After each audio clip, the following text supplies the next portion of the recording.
Kaixo eta ongi etorriak saio berri batera gaur apirilak 14 astelena bi elkarrizketa berri izango ditugu. Alde batetik June Martinez eta Ainara Tirapu izango ditugu, Acción contra la Trata erakundetik datozenak. Acción contra la Trata erakundeak ezabatu kanpaina martxan jarri du eta hau aurkeztera datoz. Da beste alde batetik Agurne Gaubekarekin egongo gara, hizkuntz eskubideen behatokitik datorrena. Behatokiak hizkuntz eskubideen txostena kaleratu du 2024 urtekoa, eta honen inguruan hitz egingo dugu berarekin. Baina bi elkarrizketa hauekin hasi baino lehen goazen gure betiko edukia ikustera.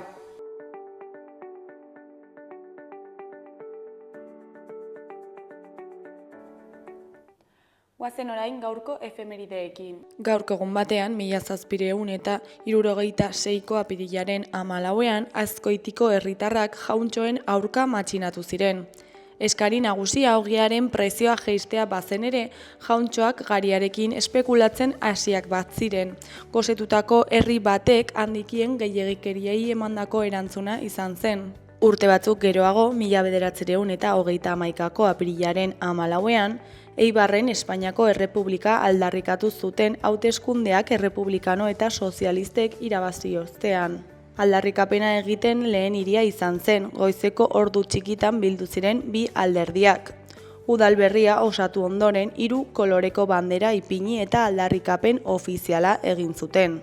Egun berean baina 1978ko apirilaren 14ean aberri eguna ospatu zuten Donostian, naiz eta polizia armatu frankistak hiriko sarbide guztiak itxi zituen goizean goizetik. Erregimenaren egunkariek gobernadorearen oharra argitaratu zuten, gogoraraziz deialdia ilegala zela.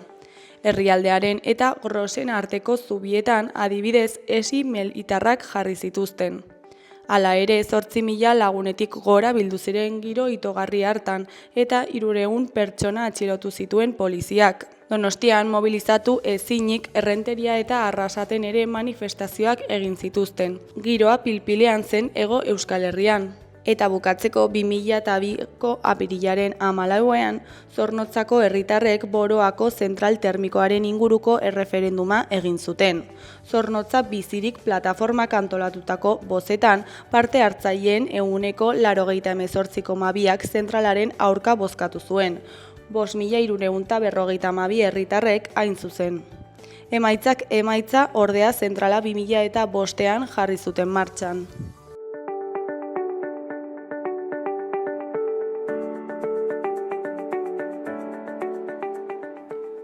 Aste honetan daukagun agenda ikusiko dugu orain.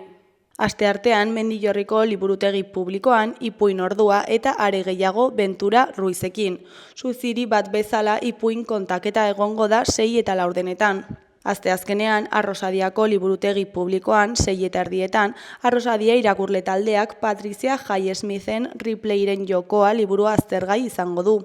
Tom Ripley artelanen trafikatzaile sofistikatu eta perfekzionista da, eta bere maitale biolontxelo jotzailearekin Italiako herri txiki batean bizitzen geratzea erabakitzen du. Baina bere bizitzak korapilatuko da diru arazoak sortzen zaizkionean, eta orduan bere aitarengana joko du.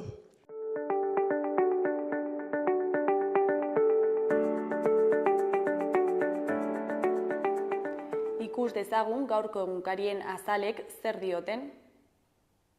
Diario de Noticiasen titular nagusian 50 ikastetxeetako bigarren hezkuntzako 10.000 ikaslek programa eleanitzak dituzte Nafarroan.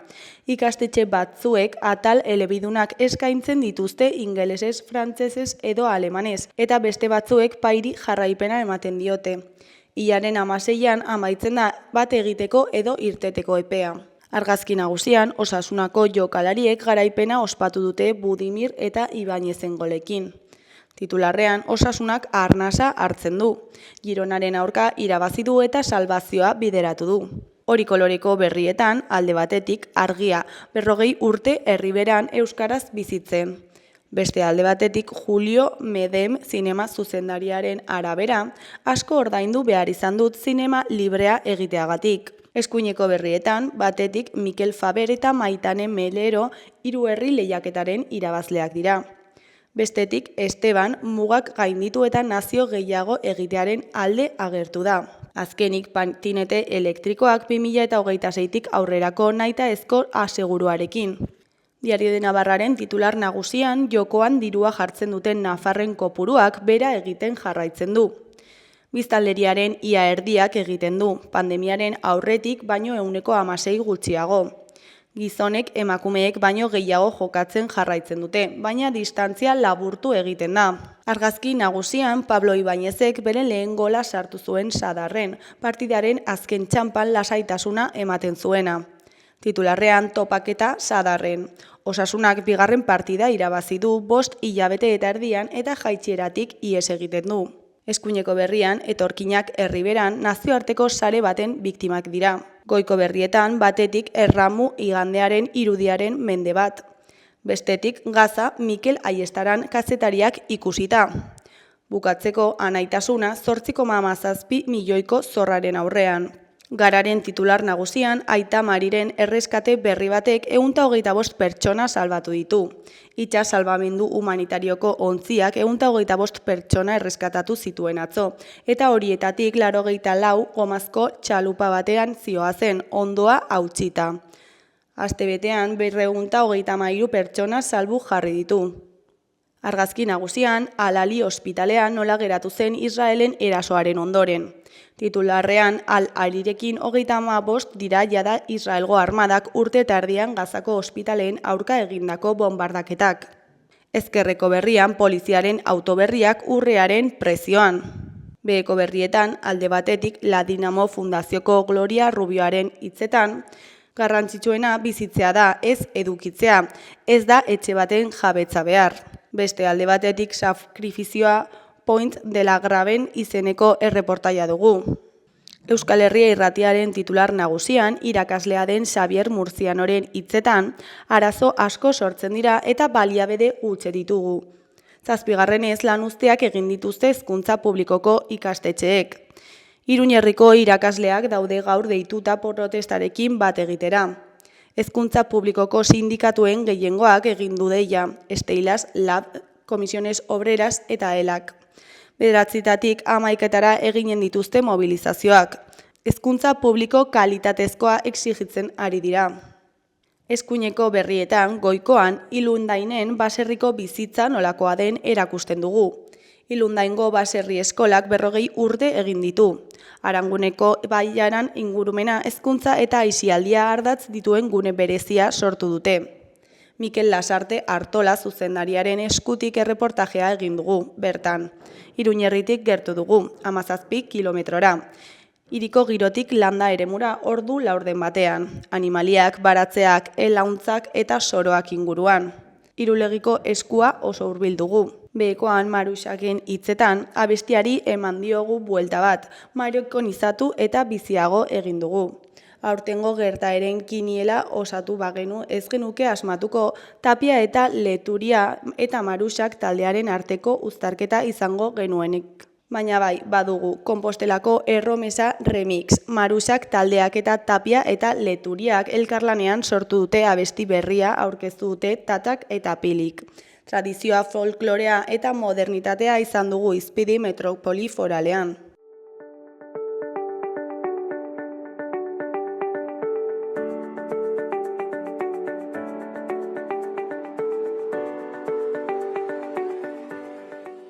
Kaixo, lehen aipatu dugun bezala, orain Akzion kontra la tratatik datozen June eta Ainararekin gaude. Kaixo, bikote, zer moduz? Kaixo, zer moduz. Oso ondo. Kanpaina bat martxan jarri duzue, ezta? Eta, horrekin sartu baino lehen, kontatu guzue pixkat zertan datza Akzion kontra la trata.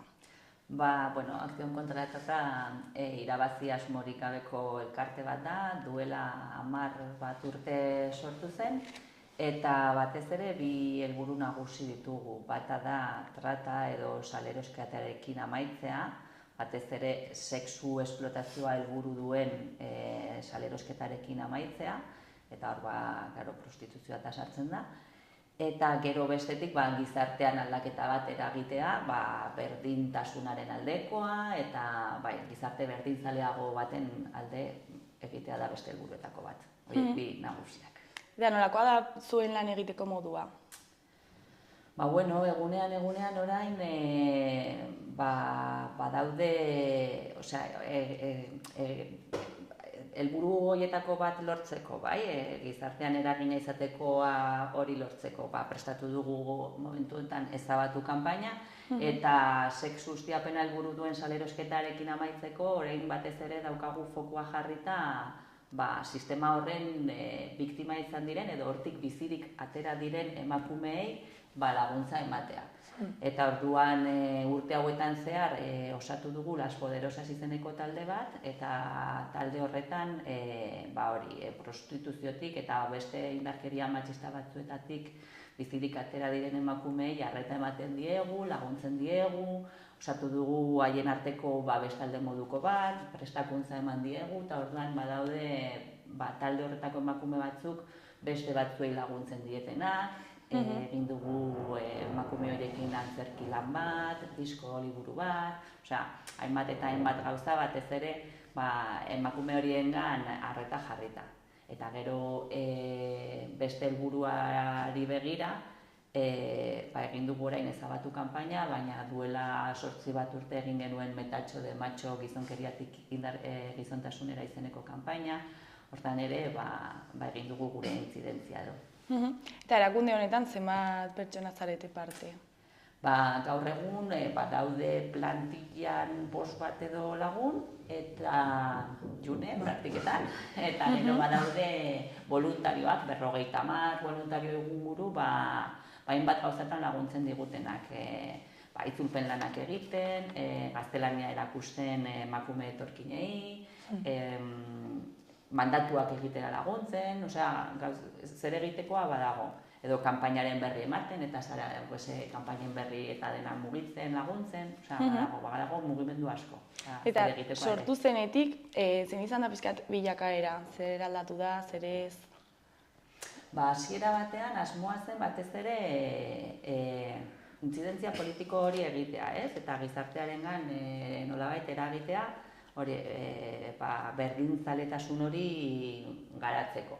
Baina gero ikusita, emakumeekin harremanetan eta ikusita zer nolako beharrak dauden, hor jarri dugu fokua eta egin dugu lan asko emakume horiei laguntza ematen. Ze bakoitzak badakar bere motxila, bere historioa, eta emakume horietako asko ausartu dira haien historia kontatzen, eta orduan haren testigantzaren bidez beste batzuk ere agian lotxatuta edo ezkor edo zeudenak animatu dira, edo esan dute, ostras, ez naiz ni bakarra, eta osatu dute talde majo bat, urte hauetan agian 100 emakume baino gehiago pasatu dira joan etorrian, batzuk agian hasi, gero utzi, gero berriz ere engantzatu dira, baina badago hor nukleo egonkor moduko bat, eta badakite hor badaukatela Las Poderosas taldea sostengu emango diena beti. Eta emakume hauek normalean nola erantzuten dute? Hasieran sartzen dira agian pixka bat, ez badakitela, baina ikusten dute zenolako giroa dagoen, egiten diren dinamikak bete dira oso parte hartzaileak, eta gainera askok hizkuntzarekin, etorkinak badira hizkuntzarekin zailtasunak izan ditzakete, baina hizkuntza beharrezkoa ez den beste tresna batzuk erabiltzen dira. Artea, edo kantatzea, edo dantza, eta orduan horiek azkenean hizkuntza unibertsalak dira eta laguntzen dute bakoitzak barruan duen hori adierazten eta besteak daukana ere ulertzen. Eta orduan, gutxi gora bera errepikatuz eta parte hartuz denboran jarraian, hasten dira eroso sentitzen eta ikusten hor badaukatela talde hori. Eta zuk June, zergatik aukeratu zu hemen egiteko praktikak? Unibertsitatean zerrenda bat pasa ziguten, eta nik ikusi nuen akzion kontra trata, eta hori irakurri nuen pixka bat zertaz zijoazen fundazioa eta asko interesatu zidan.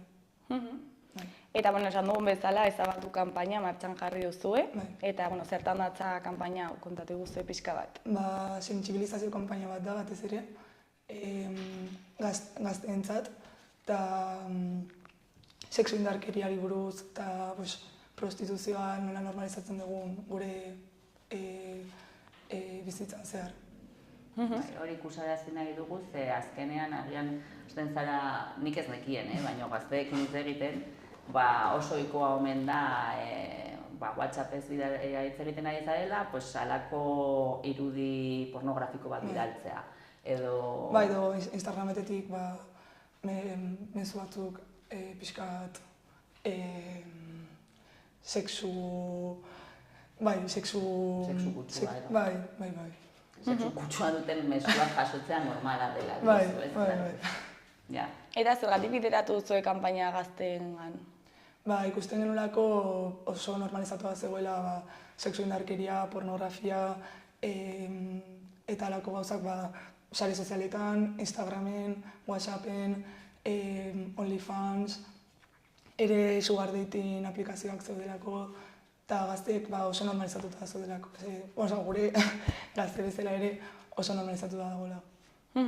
Eta gero egin duzu elkarlana gazteekin, ezta? Nola joan da elkarlan hori? Hori izango litzateke kanpainaren bigarren fasea, ez? Lehenengo fasean, eta unibertsitatean ere egin genuen txarla bat, txarlak egin genuen, eta ondo, pixkat igual, entzule bezala ondo, baina gero igual aktiboki ez duten asko parte hartu. Baina, igual, bigarren fasean gehiago parte hartuko dute. Eta zenbat fase daude kanpaina honetan, eta zer egin duzu bakoitzean? 3 fase daude. Lehenengoa izan zen, Nafarroko biztanleei aurkeztea proiektu hau, spot bat egin genuen, ere irratian kuña bat, eta eta diptikoak eta paperak eta WhatsApp bidez ere sare sozialetan, hori partekatzeko kanpaina. Hori da. Eta gero, bigarren fasea izango direla aurrez aurreko tailerrak, hezkuntza ez formala eta formalean, eta gero 3. fasea izango da batez ere Akzion Kontrataren Las Poderosas, eta agentes de cambio parte hartuko dutela, tailerrak ematen eta elkarrizketak dola. Akzion Kontratatako Las Poderosas taldean, emakume hauen taldean, haren testigantza ematen duten eta prestakuntza jaso duten emakumeak daude, eta, ez da gauza bera jakitea, prostituzioa txarra da edo salarioskota, edo izatea aurrez aurre, emakume bat, begira, niri hau gertatu zitzaidan, hau egin zidaten, beste ura, eta begira honela atera naiz hemendik, eta badago beste bide bat, eta hori ez da sanoa, eta gainera, beti ere Akzion Kontratatan argi utzi nahi dugun gauza bat da, fokua ez dugula emakumeengan jarri behar, baizik eta gizonengan. Ez da zergatik, galdera ez da zergatik emakume batek prostituitua amaitzen duen edo, baizik eta zergatik gizon batek sentitzen duen emakume bati ordainduta nahi duen guztia egin dezakela harekin. Zer dauka gizon batek buruan hori sinisteko, eta horren kontra da egin nahi duguna. Eta hau aldatzeko zein da gakoa? Edo gakoa. Claro, gakoa asko egon daitezke, eta horregatik kanpaina hau, esaten baldin badugu, gizonek edo gizon batzuek ideia hori baldin badaukate buruan zergatik, eta agian WhatsAppean ari direlako etengabe, emakume biluztuen argazkiak partekatzen, edo stikerrak, edo zer dela, edo porno eskenen zatitxoak, eta zuten zu, hau normala da. Zenbat eta gehiago ikusi orduan eta gehiago insentsibilizatzen zara. Eta gainera ikusten den edo partekatzen den pornoa ez da porno indarkeria, violentoa da. Eta violentzia horren aurka zenbat eta gehiago ikusi orduan eta gehiago insentsibilizatzen zara, emakumeak kausifikatzen dituzu eta ez iruditzen zaizu, zatika ikusten dituzu ere, ez alde batetik bularra, bestetik ipurdia, eta horrela ere pertsona bat zatikatuta ikusteak eragozten dizu pertsona bere osotasunean ikustea eta emakumea gizonen pareko dela ulertzea, ez? Eta Nafarroako gizonezkoak nola ikusten dituzue orokorrean? Ez gara horren beste sartu horren sakonean. Lana badago, noski. Baina, esan daiteke bai, nik uste, sentsazio pertsonala da. Osea, akzion kontra tratak ez du inolako azterketarik egin, soziologiko eta ez dakitze. Hori beste batzuen lana izango da. Baina nik uste, egin izan ditugun kanpainek eta harrera ona izan dutela, eta gizon nafarrek pausu bat egin dutela beste batzuen aldean, ez? Pausutxo bat aurrera godoa zela edo bai esango nuke, eta bai, estatuko beste jende batzuekin, beste pertsona batzuekin hitz egin da, esaten dute, eske horri parraldean, Nafarroan, eta zuek oso ongi zabiltzate, beste hegoaldeko beste hauekin konparatuta ez dakit. Baina hori, nire ez dira sensazio pertsonala. Gero ja, ikerketa soziologikoek edo esan marko dute non dagoen zera. Bai, bueno, baina haien parte hartzea baldin badago ere, hori ona da ez. Osea, konstiente izan barzara dauden gauzetaz, gero aldatzeko ez. Bai, noski, lehendabizi egin behar dena da ikusarazi. Eta horregatik ere ezabatu kanpaina hau ikusarazteko, ez? Agian normaltzat jotzen baldin baduzu horrela komunikatzea, ez dara konturatzen horratzean dagoen beste kutsu horretaz, ez? Eta hostia, eske zerari naiz ni hemen titiak edo zakilak edo alakoak partekatzen, gainera gehienetan ez emakumeen gorputzatalak izan dira. Eta hori normaltzat jotzeak, edo hori normaltzat jotzea ongi ez dagoela ikusarazteak, horreki aldaketa bat eragitea espero dugu. Horretarako egin dugu kanpaina bai. Eta lehenengo fase honen balorazioa zein da? Ona izan da, batez ere, etxarla asko eman ditugulako institutuotan eta ere unibertsitatean, eta espero dugu balorazio ona izatea batez ere espotarekin, eta hori kalean ikusterakoan diptikoak eta alako gauzak. Orduan, espero dugu jendeari ondo iristea, batez ere gazteei, eta gero bigarren fasean tailerrak ondo joatea eta parte hartzea. Gazteei zuzenduta dago, baina helduagoak garen hori ere eragiten digu, ze begiak irekiarazten dizkigu, ze agian ni nire WhatsApp taldeetan komunikatzen naiz modu jakin batean, eta gazteak komunikatzen dira beste batean, eta ez dago elkarren arteko komunikazio hori, eta nik ez nekien gazteekin hitz egin arte, zeinen normalizatua dagoen hori, alako sticker gif eta... Osea, txoke generazionala ere egon da. Belaunaldi hori nabaritu dut. Egon da. Edo sugar dating movida hori oso normalizatua egotea, osea... Hori zer da? Pertsona zaharrago, poteretsuago batek, gazteago bati dirua eskaintzea gauzak egitea dentruko. Askotan gauza sexualak izatera heldu daitezkenak, ez? Bai, daude aplikazioak horretarako ere.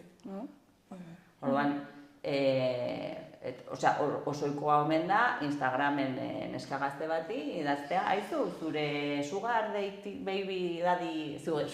izan nahi dudala. Zain nahi duzu nire sugar babya? Nola? Zer? Eta, eta fotopoiak eta lakoak bidaltzea ere osoikoa omen da. Orduan, karo, normaltzat, ezin da hori ezin da normaltzat jo. Hori indarkeria izan daiteke, indarkeria matxista ere, ez? Izan da. Eta hori jarri behar darreta eta hori normaltzat hartzea ekidin. Ezin dugu hori baimendu nik uste. Eta aurrengo faseaz, zer da espero duzuena eta kanpaina orokorrean? Hirugarren fasean, Agentes de Cambio eta Las Poderosas ohitutak daude txarlak ematea eta orduan, espero dugu jendeak sentsibilizatzea eta entzutea haien historiak ere, jakiteko gure gertu daudela ere olako historiak eta oso indartsuak izan direla. Bai. Nahi baduzu, hemen da ditugu datu batzuk zuletan apuntatuak, sugar dating delako horretan, hori hartzen da, pertsona batzuek hartu dezakete dirua erraz irabazteko modu gisa, eta ez dute ondorioetan pentsatzen, agian gauzatxo txiki batekin bidali ez dakizenen argazkitxo bat, baina gero hori joan daiteke areagotzen, larritzen, eta azkenean presionatuta sentitu, agian egin nahiko zen dituzken gauzak egitera, edo alakoak badaude. Gero porno kontsumoa ere aurrengan, gero eta lehenago, nerabeen portzentaia handi batek pornoa kontsumitzen du, normal, eta porno kontsumoarekin esaten dute hasten dela 8 urterekin, jolin. Badaude gauzak eta datuak kezkagarriak direnak, nik uste. Eta ja bukatzeko, bikote, ezakit zerbait gehiago komentatu nahi duzuen, jendeari zerbait esan, gaztei, ezakit. Kanpaina ikustea, eta tailerretan parte hartzea batez ere, eta konturatzea pixkat nola dauden batzuen egoerak, eta prostituzioaren historiak oso gertu daudela batzuetan. Azkenean, salto hori, zenbat eta normalizatua egon indarkeria guzti hori, ez indarkeria digital hori. Orduan eta errazagoa da prostituzioa eta salerosketa ere normalizatzea. Eta hori ja ez da txantxatan bidaltzen alduzun zerbait, baizik eta movida serio bat dela. Hori, emakume askori eragiten diena, eta hori ere badago datua Espainia dela hirugarren herrialdea munduan prostituzio kontsumoan. Eta lehendabizikoa Europa mailan, esaten dute Europako burdela dela Espainia, ez dakit. Orduan, gauza horiek kontuan hartzekoak dira, eta nik bai esango nukena da, gazteei zuzenduta dagoen kanpaina den ezabatu, kontuan dezatela esaten duena kanpainaren mezuak. Ezabatu ezazu, zure telefonotik ezabatu dezakezu, ezabatu ezazu zure burutik ere bai, eta baita zure jarreretatik ere. Eta agian animatuko nituzke esatera bideoan ikusten den bezala espotean, ez? Aizu, hau norbaitek botatzen baldin badu mezu desatsegin bat hor, edo sexuala eta ez dakit zer, esan, aizu, hau ez da egiten, ez egin hau mesedez. Eta jazta, eta batek esatea, gainerakoek ere babestea esaten duen hori, eta gutxinaka, halako jarrerak mundu digitaletik desagertaraztea. Neskak, mila esker gurekin hitz egiteko tartetxo bat ateratzeagatik eta zuen kanpaina hain ondo azaltzeagatik, eta ea zer moduz bukatzen duzuen kanpaina. Eskerrik asko zuei, hemen horren berri emateko aukeragatik.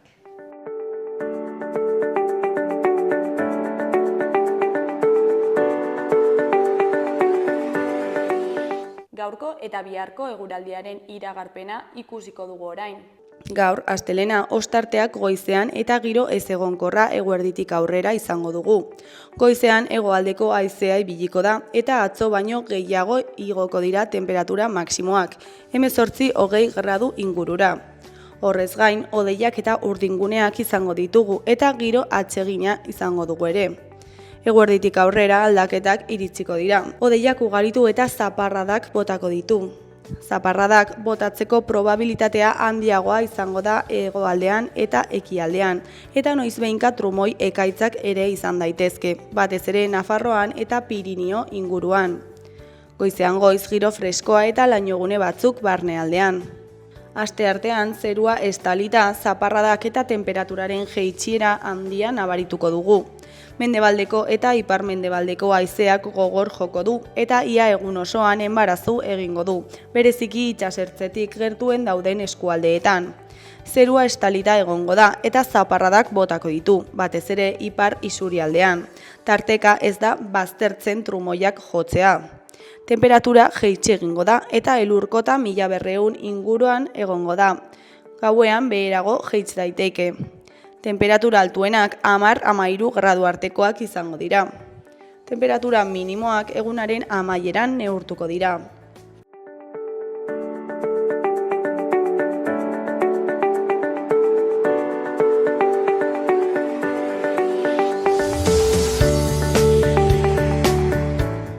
Kaixo, lehen aipatu dugun bezala, orain hizkuntz eskubideen behatokitik datorren Agurne Gau bekarekin gaude. Kaixo, zer moduz? Kaixo, ongi. Bueno, hizkuntz eskubideen txostena kaleratu duzu, ezta, 2024koa. Eta bueno, horrekin sartu baino lehen, kontatu iguzu pixkat nola funtzionatzen duen hizkuntz eskubideen behatokiak.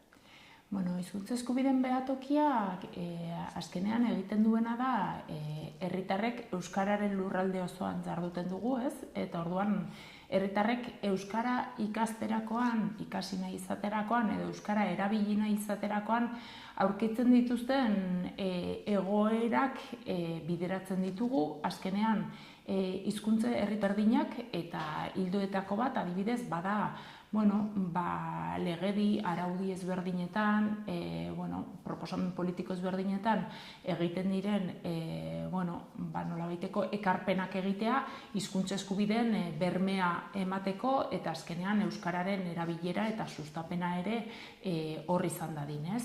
Bestalde behatokiak egiten du ere askotan harreman ezberdinak izaten ditugu ere bai administrazio publiko zein enpresa pribatuekin hizkuntza eskubideekiko nolabaiteko aitortza egin dezaten, kontzientziazio lanak ere egiten ditugu, herritarren artean hitzaldiak eta bestelakoak ematen ditugu hizkuntza eskubideen inguruan, baina bati bat gure egin behar nagusia edo izaten da, badugu doako zerbitzu bat, euskararen telefonoa izenekoa, eta euskararen telefonoan jasotzen ditugun kasu guztiak bideratzen ditugu eta saiatzen gara, hizkuntza eskubideak urratu dituen entitate horrekin kontaktuan jarri eta aldaketak gizartean eragiten.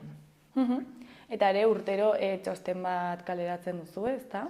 Eta aurtengo zertan datza txosten hau eta zein da aurtengo balorazioa? Bai, urtero euskararen telefonoaren bidez jasotzen ditugun intzidentzia guztiak jaso eta txosten batean irudikatzen ditugu, ez?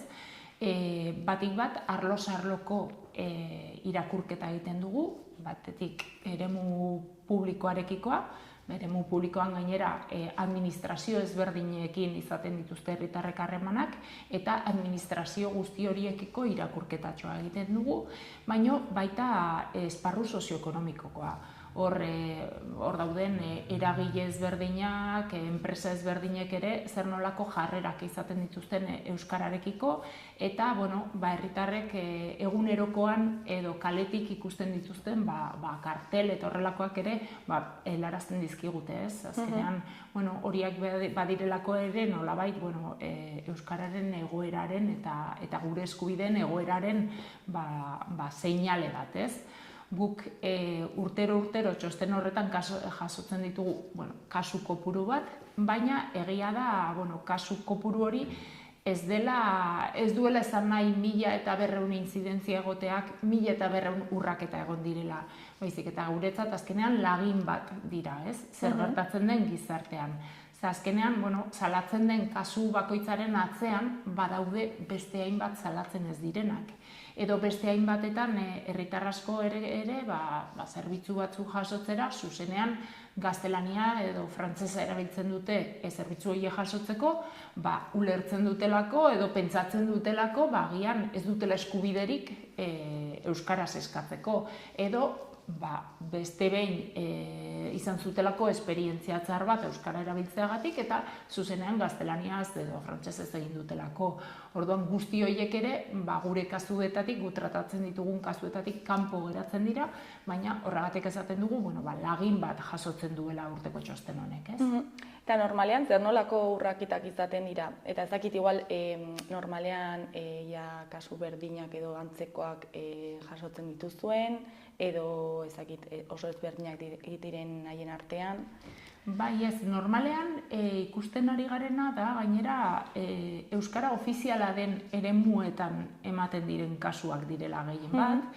Hori esan dezakegu, izan daitekela ere herritarra ahaldunduago sentitzen delako euskara ofiziala eta eskubide batzuk dituela ulertzen ditu eta beraz kexa egiteko ere ahaldunduago sentitzen delako, baina gero bada ere beste egoera bat edo azken urteetan detektatu izan duguna, ez? Eta da euskara zerbitzuak eskaintzeko aukera ematen zaiola herritarrari, baina beti baldintzatzeekin edo oztopo ezberdinekin. Hau da, adibidez, esaten zaio herritar bati, euskarazko zerbitzua nahi badu, beranduago deitu beharko duela, edo beste egun batean etorri beharko duela, ze euskaraz dakien langilea bajan dagoela, eta horrelako egoerak maiz errepikatzen direnak izaten dira bai. Eta kasu horietan, herritarrek nola erantzuten dute? Gehien bat azerrea erakusten dute, ez? Batzuetan berehalako zerbitzuak behar ditugu, konsulta bat Nafarroko gobernura egin behar baduzu, tramite bat egin behar baduzulako, presa duzu, edo unean bertan egin behar duzun egin behar bada, eta orduan, suposatzen da, eskubidea badugula euskaraz eskatzeko, baina gero hori ez zaigu bermatzen. Orduan, herritarrek pasatzen dute, askotan pasatzen dira gaztelaniera edo frantsesera Ipar Euskal Herriaren kasuan, baina nonbait azerre hori edo erakutsi nahi izaten dute, ez? Eta konstantzia bat utzi nahi izaten dute, eskubide hori ez dela bermatzen. Azkenean legeetan ezartzen dena ere ez dela bermatzen askotan. Eta horregatik, jotzen dute guregana, eta egia da, impotentziaz batzuetan, beste batzuetan ere, nolabaiteko amorruaz ere, beste hizkuntza bat erabili behar izateagatik, esaten zaigunean, ez? Euskara ez dugula erabiltzen ez dugulako nahi, eta nola ikusten da, behartzen gaituztela gaztelania eta frantsesa erabiltzera. Ze, klaro, legez, berez, legea betetzen ari da, ze langile hori lanean dago, euskaraz daki, baina agian ez dago momentu horretan, orduan, herritar moduan ere ezin dira kexatu edo ezakit legea betetzen ari da.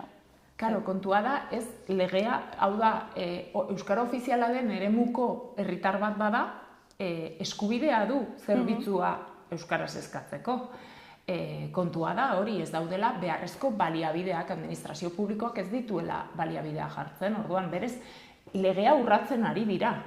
Ze herritar guztiek dute zerbitzuak berdintasunean jasotzeko eskubidea izan beharko lukete. Eta ikusten ari gara, ez, euskaraz nahi baduzu, ez dagoela berdintasunan bermatzerik. Zuk medioa jartzen ez dituzun bitartean, ez ara legea betetzen ari, behar bezala behintzat. Zentzu horretan, Europako Kontseiluak ere, hainbatetan, Europako Kontseiluko adituek ere, hainbatetan ohartarazi dituzte administrazio ezberdinak, esanez, neurri bermatzaileak behar direla. Bestela, ez, bai legeetan adierazitakoa edo bai Europako erregio edo gutxiengoen hizkuntzen gutunean hor estatuek hartu zituzten konpromisoak ez dira betetzen ari, ez?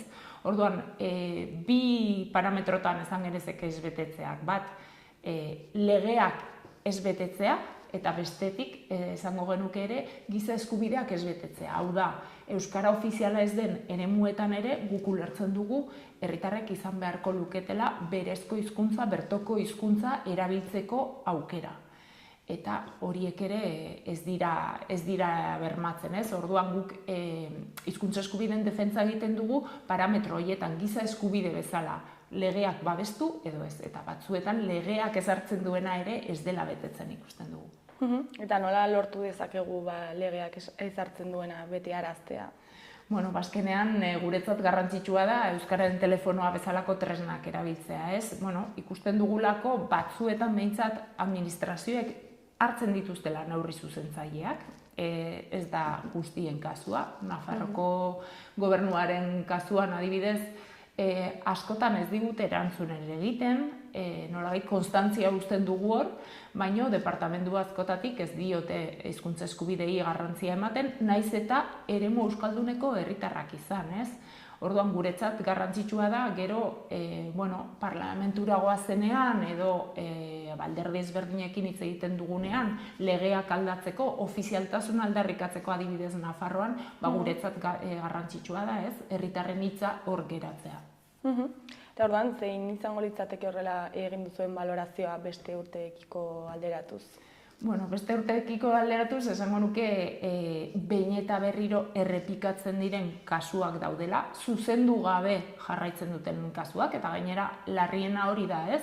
Legez zuzenduta egon beharko luketen kasu asko ere, zuzendu gabe jarraitzen dutela, eta bati bat nolabaiteko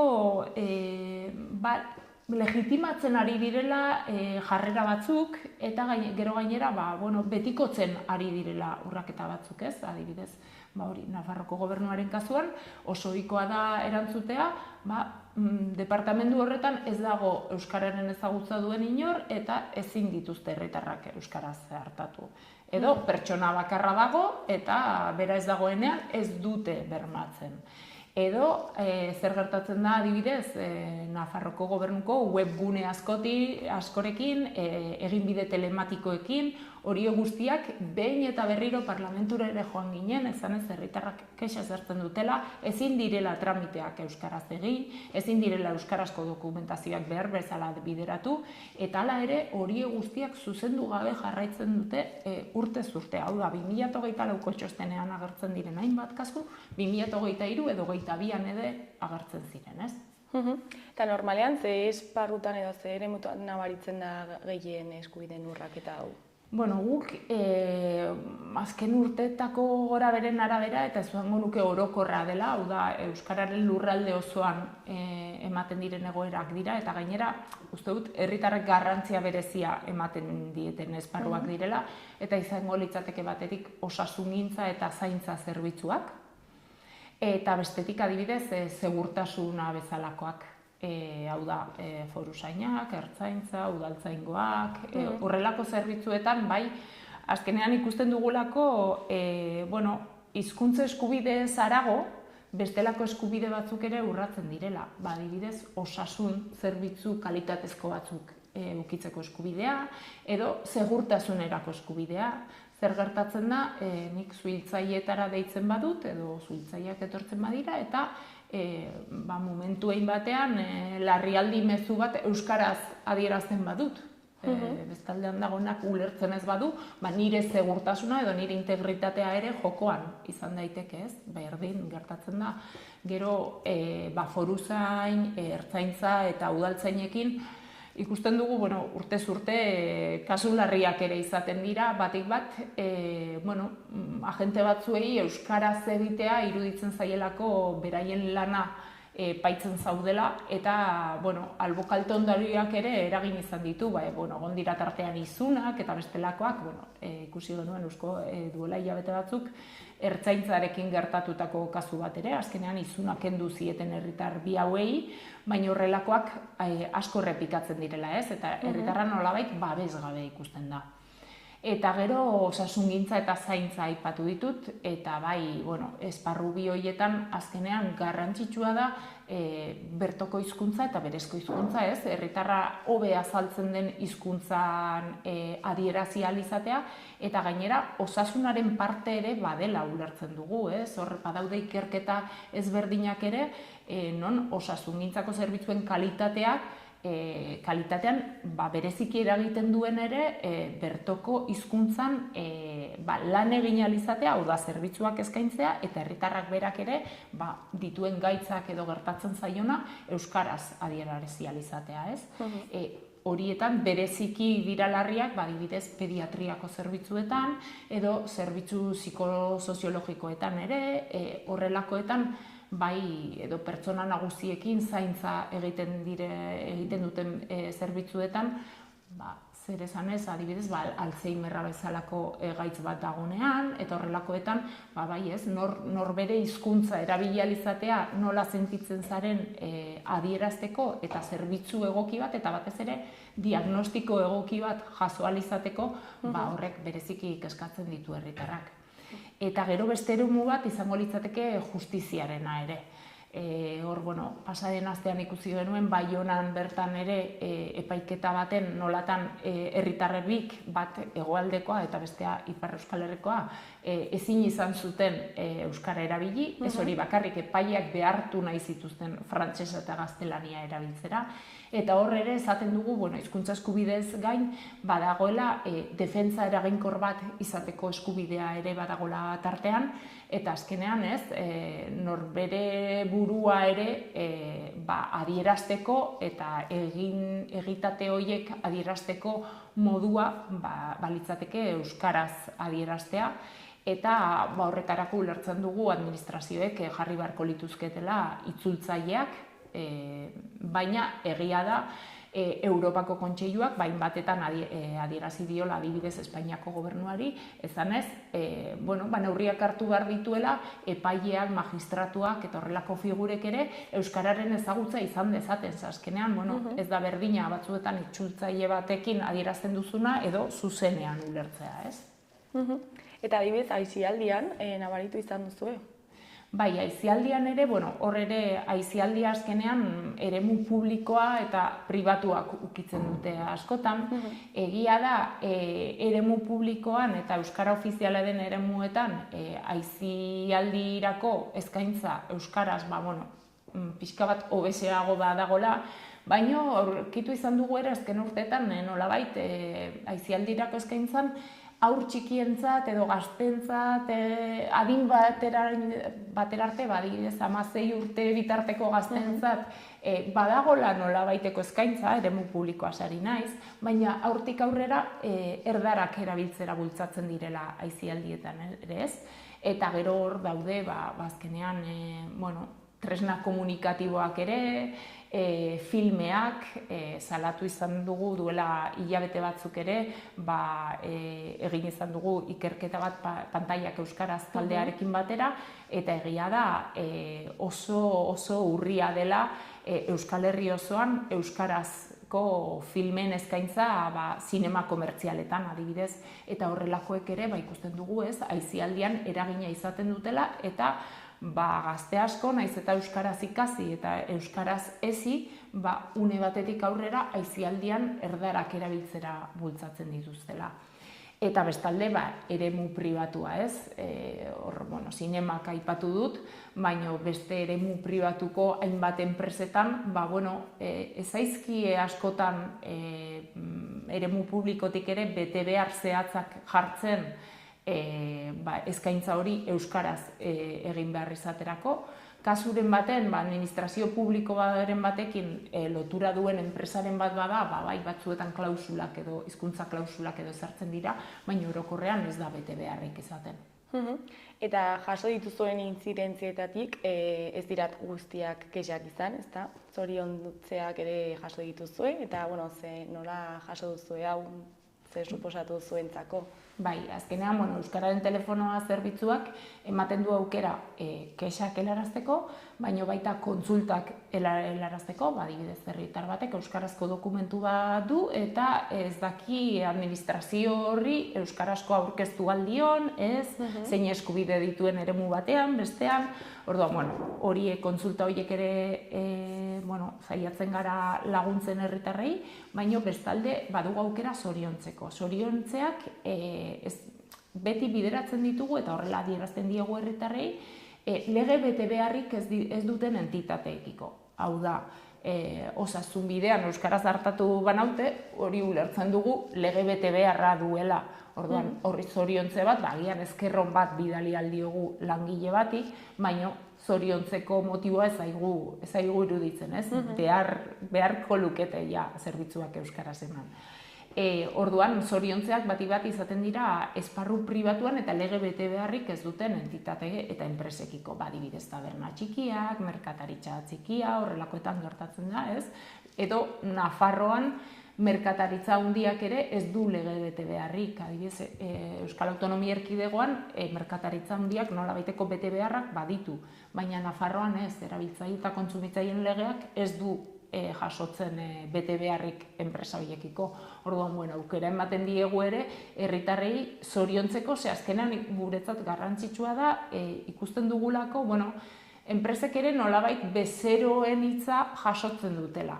Eta hor ere bezeroek eskatzea euskarazko zerbitzuak, euskarazko informazioa, seinalitik eukitzea, bada nolabaiteko aitortza egitea. Eta ikusten dugu batzuetan enpresa bat zorionduta, agian animatu dezakela ere beste enpresa bat, ondoko enpresa bat, berak ere zatea, nik ere bezerekiko neurriak hartuko ditut eta euskararen presentzia sustatuko dut nire enpresa barruan. Pizkat zoriontzen zue, borondate hori ez? Hori da. Lege bete beharrik eduki gabe, bere borondatez jarduten duten enpresa edo norbanakoak ere zoriontzen ditugu. Eta 2025 nola aurre ikusten duzue? Bueno, ez dugu hasi oso ongi, ez? Lehen aipatu dut, Baionako epaitegi horietan herritar horiek izan duten egoera, baina ikusten ari gara ere, nolabait euskararen alde adibidez, administrazio publikoetatik hartzen diren hainbat erabaki euskarazko zerbitzuak bermatzeko, epaitegietan baliogabetzen ari diren, adibidez, eta hori kezkaz ikusten dugu hori alde batetik, eta beste administrazio batzuk ere nolatan hasi diren atzera pausoak ematen hizkuntza politikan. Orduan, horrek uste dugu 2025ari begira ere nolabaiteko eragina izan dezakela alde batetik, baina bestetik ikusten dugu ere herritarrak guzti hau euskararen kontrako eta beraien eskubideen kontrako eraso horiek ematen diren heinean ere nolabait ahalduntzen doazela, ez? Eta guretzat ere hori garrantzitsua da. Mobilizazioetan parte hartzea jendeak, azkenean legedia, araudiak, lehen aipatu dut, Nafarroko ofizialtasun eskaera behingoz Nafarroa osoan euskara ofiziala izan dadin, hori bultzatuko badugu, azkenean beti gorakoa ere izan behar delako batik bat, beti gora, ez? Aldatu behar ditugulako gauzak Euskal Herrian, ez? Eta iparraldean, adibidez, aldean nabaritzen duzue? Egia da, beraien kasuan, inongo lege babesik ez dago, euskara ez da ofiziala, eta gainera Frantziako konstituzioak argi ezartzen du Frantziako administrazioaren hizkuntza frantsesa dela, ez? Orduan, egia da, lege babesik ez duzunean, eskatze hori ere gehiago kostatzen zaiela herritarrei, datuak aztertzen baditugu, egia da, Ipar Euskal Herritik oso kexa gutxi jasotzen ditugula, beste herrialde batzuekin, beste eremu batzuekin alderatuta, baina, hor ere ikusten dugu, badela nolabaiteko borroka, ez? Eskubide hor ikusi genuen, ikasleen partetik adibidez hezkuntzaren eremuan, baso eta brebeta, ez? Lortu zuten brebeta, badela nolabaiteko borroka bat euskararen irakaskuntzaren inguruan, baino beste hainbat eremu oraindik geratzen zaigula lan handia, ez? Aurrekoan kexa bat jaso genuen ere, eta hori txostenean bertan agertzen da, adibidez, herritar batek euskarazko ekimen kultural baten faktura bat helarazi zion euskaraz herrikoetxe bati, eta herrikoetxeak berak erantzun zion frantsesez aurkeztu behar ziola faktura, ez? Eta zen euskarazko, berariaz euskara sustatzeko ekimen kultural bat, eta faktura frantsesez aurkeztu behar izatea, ez? Orduan, horrelako egoerak ere, esango genuke herritar asko ohitu direla frantsesa eta gaztelania erabili behar izatera, baina, batzuetan izaten da, ez? Txipaldaketa hori, eta, behintzat konstantzia utziko dut, eta eskatuko diot herrikoetxeari, agian itzulpen horiek berak egin ditzan, eta ez herritarren gain erori beharra. Eta uste dugu, hor ere Frantziako konstituzioa aldatzeko borroka handia gertatzen dela, ez bakarrik euskararekiko, baizik eta Frantziako estatuaren menpe dauden bestelako hiztun eta hizkuntzekiko, eta hor ere, presio egiten jarraituko dugu, pasaren ostiralean hori Baionako epaitegietan egin zirena bezalako aldarrikapenak, guretzat garrantzitsuak dira. Erronka handia dago aurretik, ez? Bai, hori da, ez da bat erreza izango, batez ere, aurrean ditugulako bi estatu egia da jarrera ezberdinak izan ditzaketela, hau da Frantziako estatuaren jarrera bada ukazioa erabatekoa, eta Espainiako estatuak ez du horrela aitortzen, ez? Esaten du, euskarari nolabaiteko koofizialidadea ematen dio, eta esaten du gauzak itzultzen dituela, baina praktikan ikusten dugu Frantziako estatuaren jarrera euskarafobiko berdinak dituela, eta euskarari oraindik bigarren mailako hizkuntza bat, edo garrantziarik ez duen hizkuntza bat bezala tratatzen duela, ez? Agurne, bukatzeko, ez dakit zerbait gehiago komentatu nahi duzun, ez dakit jendeari zerbait esan, erakundei. Bai, hemendik, deia argi eta garbi egin nahi diegu herritarrei, Euskara erabiltzen saiatzeko, baino ezintasun guzti horiek, oztopo guzti horiek, benetan Euskararen telefonoaren bidez salatzeko, merezi duela salatzeak, aldaketak eragiten ditugula, batzutan epe luzera eragiten ditugula, baina azkenean gure esku ere badagola, ez euskararen etorkizuna, baizik eta gu geu garen bezalakoak eta gure herriaren errespetua eskatzea. Orduan, hemendik deia egiten diogu bikoitza euskararen telefonoa.eus helbidean informazio guztia jasotzen dute, telefono finkoan ere webgunean aurkituko dute telefonoa eta hor ere atenditzen ditugu herritarrak eta gure babes eta laguntza osoa jasoko dutela euskaraz bizializateko. Agurne, mila esker gurera etortzeagatik beti bezala eta egiten duzuen lanagatik ere mila esker. Eskerrik asko zuei.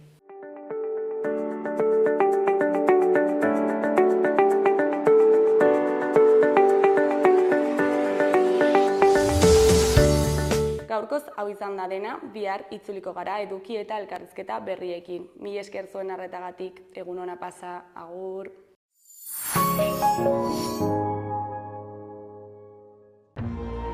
Gobierno de Navarra. Nafarroako gobernua.